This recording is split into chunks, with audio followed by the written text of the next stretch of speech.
Komisi Pemilihan Umum atau KPU segera mengumumkan hasil pemilu 2024, namun pemilu kali ini diwarnai tudingan dugaan kecurangan. Ada rencana gugatan ke Mahkamah Konstitusi, kemudian munculnya wacana hak angket hingga carut-marutnya penggunaan sistem informasi rekapitulasi atau Sirekap. Lalu bagaimana dampaknya terhadap legitimasi pemilu kali ini? Kami akan membahasnya bersama mantan Komisioner KPU Ilham Saputra dan pakar hukum tata negara serta pengajar Sekolah Tinggi Hukum Indonesia Jentera, Bivitri Susanti. Selamat petang, Mbak Bibip.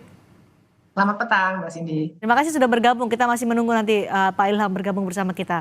Tapi Mbak Bibip, kita bicara soal hari ini adalah tenggat KPU untuk mengumumkan hasil pemilu 2024. Hampir tidak ada kejutan dari rekapitulasi nasional ini, tapi diprediksi setelah KPU mengumumkan hasil pemilu 2024 akan banyak dinamika politik, ada gugatan, ada hak angket. Bagaimana peluang baik dari gugatan di Mahkamah Konstitusi dan juga bergulirnya hak angket di DPR menurut Anda? Ya, dua cara itu kan dua-duanya konstitusional Ya. dan sangat baik untuk dijadikan saluran yang sifatnya formal ketimbang hanya menggaungkan di jalanan gitu ya. Jadi bagi para paslon ini cara konstitusional yang baik dua-duanya. Nah, peluangnya seperti apa? Yang jelas kalau ke Mahkamah Konstitusi secara prosedural kita bisa lihat 3 hari maksimal ya setelah hari ini, mungkin nanti malam pengumuman itu harus mengajukan permohonannya, gugatannya ke Mahkamah Konstitusi, dan kemudian nanti di Mahkamah Konstitusi diproses selama kurang 14 hari maksimum. Nah, tapi memang tadi ada beberapa cuplikan yang mengatakan bahwa kalau di MK itu kebanyakan soal-soal setelah sengketa ya, pasca pemilu. Pasca hari pemungutan suara. Nah, itu sebenarnya tidak sepenuhnya benar, karena begini, kita harus lihat dulu nanti isi gugatannya seperti apa. Karena paslon 01 maupun 03 bisa saja mendalilkan adanya kecurangan yang sifatnya terstruktur, sistematis, dan masif yang terjadi sebelum hari pemungutan suara maksud saya, yang mempengaruhi hasil atau mempengaruhi ya hasil penghitungan suara pada akhirnya. Karena kan memang betul lazimnya yang akan dipertentangkan adalah angka-angka, makanya Mahkamah Konstitusi suka disebut sebagai mahkamah kalkulator, tapi sebenarnya tergantung dari dalil yang dibuat dari petitum atau hal yang diminta oleh 01 dan 03 nanti seperti apa, dan kita bisa nanti lihatlah perkembangannya seperti apa. Nah, kalau hak angket itu memang forum yang sifatnya lebih politik, jadi dia tidak dikunci dengan hukum acara yang ketat sekali, tapi dia forum politik yang tujuannya bukan untuk mempengaruhi hasil pemilihan umum. Tapi kalau kita baca dalam pasal 20A Undang-Undang Dasar maupun pasal 79 Undang-Undang MPR, DPR, DPD, dan DPRD atau MD3, yang dipersoalkan dalam hak angket adalah kebijakan pemerintah yang ketika dia melaksanakan undang-undang. Jadi kalau ada pelanggaran-pelanggaran yang dilakukan oleh pemerintah, itu yang diperiksa. Jadi sebenarnya tidak serta-merta atau belum tentu hasil hak angket itu akan mempengaruhi hasil pemilu. Kalau MK tadi memang itu jalurnya betul karena diatur dalam undang-undang pemilu. Nanti dampak kalau ini berjalan, karena pasangan 0103 menyatakan bahwa mereka akan secara politis akan melakukan menggulirkan hak angket di DPR, tapi juga menyiapkan gugatan-gugatan di Mahkamah Konstitusi. Bagaimana dengan dampaknya pada legitimasi hasil pemilu ini? Nah itu kalau di Mahkamah Konstitusi ya kita masih tunggu ya nanti dinamikanya seperti apa. Tapi yang jelas yang saya dengar yang diminta nantinya adalah akan ada permintaan untuk menyatakan atau mendiskualifikasi paslon 02. Utamanya karena dari awal ya ketika ada putusan MK 90 yang meloloskan Gibran sebagai cawapres. Sehingga yang diminta adalah diskualifikasi. Kalau itu yang dikabulkan oleh Mahkamah Konstitusi, maka harus ada pemungutan suara ulang tanpa 02. Nah, legitimasinya ya tentu saja akan sangat berpengaruh. Kalaupun misalnya MK tidak memutuskan seperti yang diminta oleh 01 dan atau 03, tetap saja ada pengaruh secara politik. Walaupun secara hukum seandainya MK tidak mengabulkan, ya berarti ya sudah 02 tetap seperti hasilnya pada hari ini. Tapi kalaupun tidak dikabulkan, tetap saja dinamika di Mahkamah Konstitusi akan mempengaruhi secara politik persepsi terhadap kemenangan dari paslon 02. Nah, kalau angket ini yang lebih menarik menurut saya karena angket itu forum politik memang. Jadi hasilnya saja kita sebenarnya belum bisa prediksi sekarang, apakah akan langsung ke pemilu atau hanya perintah untuk memperbaiki undang-undang pemilu dan lain-lain, mungkin saja hanya itu. Tapi tetap saja dalam forum politik itu ruang untuk memperjelas semua dugaan yang sekarang kita miliki, kan semua sifatnya masih dugaan kan Mbak, Ya, bansos, pengerahan aparat, karena proses itu akan terbuka, itu juga justru akan semakin kuat mempengaruhi legitimasi dari pemerintahan yang akan datang. Jadi oke. jelas legitimasi ini akan jadi pertanyaan besar. Baik, kita sudah bergabung dengan Pak Ilham Saputra. Selamat petang Pak Ilham. Pak Ilham, bisa mendengar suara saya? Selamat petang, apakah suara saya bisa didengar? Saya bisa mendengar suara Pak Ilham. Pak Ilham bisa mendengar suara saya? Bisa, bisa. Baik, Pak Ilham, ini kan pemilu kali ini disorot mulai dari dugaan kecurangan pemilu, rencana Ya, saya gugatan bisa ke dengar MK, sekarang. masalah Sirekap, bahkan sampai hari ini, hari terakhir tenggat pengumuman atau penetapan hasil pemilu 2024 masih juga terus dilakukan karena masih ada satu lagi provinsi yang ada proses rekapitulasi nasional. Apa catatan Anda dari pelaksanaan pemilu 2024 ini kalau dibandingkan dengan masa Anda berada di dalam KPU? Pak Ilham? Ya, kalau kita melihat tidak hanya rekapitulasian, tentu. Halo, Ya, silakan. halo, halo, halo. Ya, ya. Kalau kita tidak melihat tidak hanya Sirekap ansih, tentu saja kita melihat dari proses awal ya, bahwa ada proses verifikasi partai politik yang bermasalah, yang kemudian juga sudah dibuktikan secara DKPP sudah memutuskan bahwa kemudian ada beberapa staf di KPU yang bermasalah. Kemudian juga soal Sirekap ini tentu juga menjadi catatan kita bersama bahwa Sirekap ini kok menjadi persoalan yang sering sekali disampaikan oleh pihak 01, 03 dan juga para caleg yang bahkan juga para caleg yang partainya berkoalisi dengan partai 02 sebagai pemenang pemilu misalnya saja. Nah, ini tentu menjadi persoalan.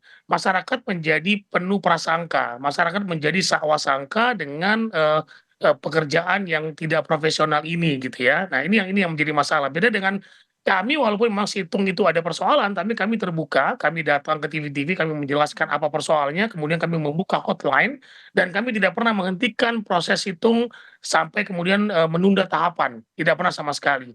Nah justru kemarin yang dilakukan oleh KPU itu ada blunder dengan menunda rekapitulasi tingkat kecamatan dengan alasan untuk merubah atau kemudian memperbaiki Sirekap. Ini tidak benar. Yang benar adalah bagaimana kemudian rekapitulasi manual itu bisa memperbaiki hasil dari Sirekap. Apa Itu yang kekhawatiran lebih Anda tepat ketika sebetulnya. KPU Nah, saya kira memutuskan untuk menunda menutup Sirekap juga? iya, itu kan alasannya karena perbaikan perbaikan Sirekap dan menutup Sirekap. Bahkan sekarang mereka sudah men-take down grafik dari hasil Sirekap, hasil pemilu dari Sirekap.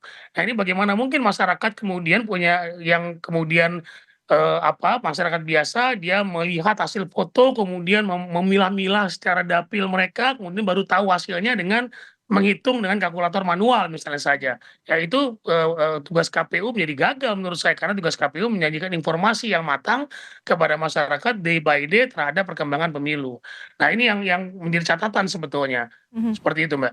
Ini kan hari terakhir tenggat untuk KPU mengumumkan hasil atau menetapkan hasil pemilu 2024. Sampai saat ini masih ada satu provinsi yang belum direkapitulasi. Menurut Anda proses rekapitulasi di KPU tahun ini berjalan sangat lambat, Pak Ilham? Iya, secara walaupun sebetulnya memang ada penambahan provinsi ya, ada Ya. 4 provinsi penambahan dari Papua, pemekaran Papua. Tetapi justru kalau menurut saya, Papua induk itu sebelum dimekarkan itu menjadi pusat masalah, maksudnya banyak sekali persoalannya gitu ya.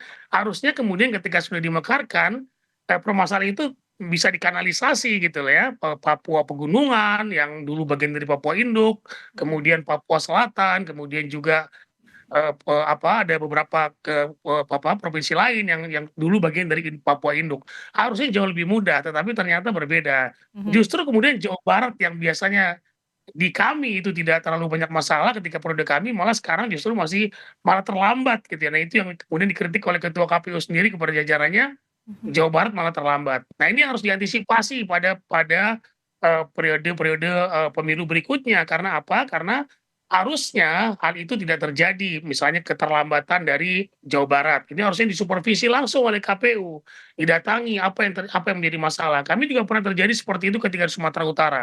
Tapi kami antisipasi langsung dengan kemudian memberikan kesempatan kepada mereka, memperbolehkan mereka untuk melakukan simulasi dengan menggunakan panel di level kecamatan. Karena memang jumlah TPS-nya begitu banyak sampai 1.200. Kalau tidak dipanel maka akan sulit untuk melakukan rekapitulasi tepat waktu.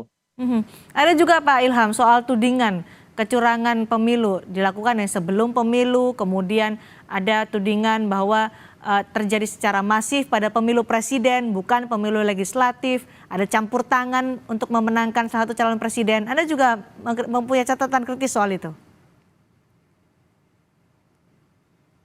Ya tentu kalau halo? Silakan Pak Ilham. Ya tentu terkait dengan pengkondisian itu, ya sudah bisa.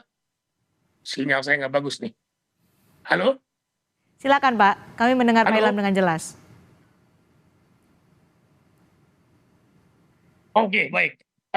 Jadi kalau kita melihat dari fakta-fakta yang ada, misalnya pengkondisian, kemudian ASN, pengkondisian di beberapa tempat, kemudian juga kalau kita mau menonton filmnya Mbak Bibip gitu ya, ada beberapa indikasi-indikasi yang kemudian disampaikan dalam film itu, bahwa itu juga mungkin ada ya, ada. Tapi tentu itu perlu dibuktikan nanti dalam proses permohonan ke Mahkamah Konstitusi yang dilakukan oleh 01 dan 03. Apakah kemudian nanti objeknya sama atau tidak, mari kita lihat bersama apakah nanti itu akan terbukti.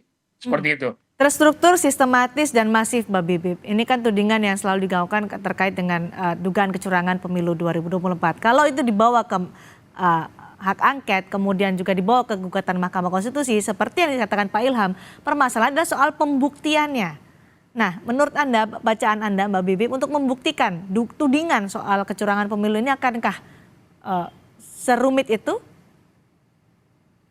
Pasti akan banyak sekali tantangan. Karena bahkan dari aspek terstrukturnya saja yang artinya kita akan harus mengecek soal aparatur sipil negara ataupun aparatur penegakan hukum, tentara dan lain sebagainya yang dugaan-dugaannya kan ada di sekitar situ juga ya. Itu kan berarti kita juga harus memanggil saksi yang betul-betul mengetahui apa yang terjadi secara terstruktur dan sistematis itu. Nah, saksi pasti juga akan mengalami tantangan dari atasannya untuk hadir dalam persidangannya. 2019 kita ingat waktu itu Prabowo lawan Jokowi sebenarnya ya. Tim kuasa hukumnya Pak Prabowo waktu itu meminta supaya hakim MK secara aktif memanggil. Jadi kalau pengadilan yang memanggil, lembaga manapun harus nurut. Tapi waktu itu MK menolak. Dan belum lagi perlindungan terhadap saksi misalnya, yang juga waktu itu tidak dipenuhi oleh MK 2019. Nah jadi tantangannya ada di situ salah satunya Mbak. Bagaimana nanti MK apakah cukup progresif misalnya ketika memanggil saksi-saksi, karena membuktikan terstruktur dan sistematis itu pasti membutuhkan kesaksian yang solid betul. Tidak bisa hanya dugaan, tidak bisa melalui film seperti yang kami lakukan di Dirty Food, tapi harus ada saksi yang melihat, mendengar sendiri dan seterusnya, yang kemudian didalilkan oleh para tim kuasa hukum. Nah itu tantangan terberatnya, apalagi dengan waktu yang sempit. Karena kalau di Mahkamah Konstitusi itu ada batas waktu 14 hari. Jadi tantangannya juga akan timbul di situ. Jadi peluangnya lebih besar di DPR secara politis atau di Mahkamah Konstitusi untuk membuktikan tudingan itu? Buat saya sih kalau Mahkamah Konstitusi saya masih 50-50 deh, masih masih punya harapan begitu.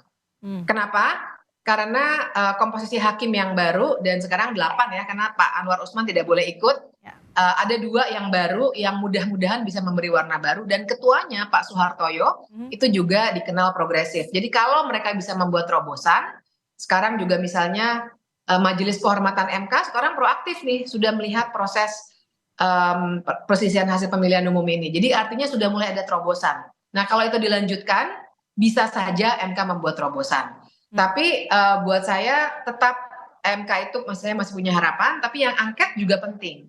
Dan toh ini bukan pilihan. dua-duanya bisa berjalan secara bersamaan.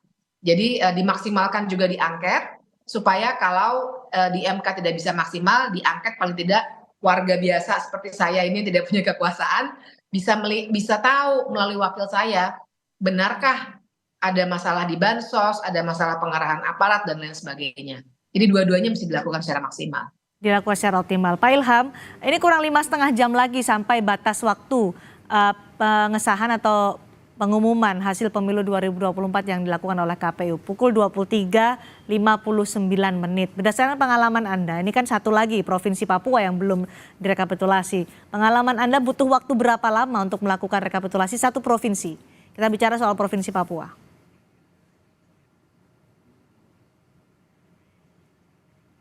Kalau tidak ada Masih ini, masalah, Mbak, sebenarnya sudah.